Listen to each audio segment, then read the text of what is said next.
Did you know the most powerful pirate commander in recorded history was a former sex worker from Canton who retired on her own terms?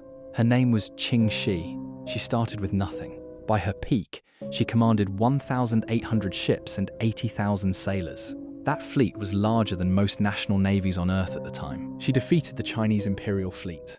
She drove off Portuguese warships. She outlasted every attempt the British East India Company made to stop her. Eventually, the Qing dynasty accepted what their admirals already knew. She could not be beaten, so they offered peace. Qing Shi showed up to the negotiations herself. She kept most of her ships. She kept most of her wealth. She chose when to walk away. Then she retired and ran a gambling house until she died at 69. No execution, no prison cell, no surrender. For 200 years, historians have quietly struggled to categorize her because nothing in the historical record was built to hold someone like her.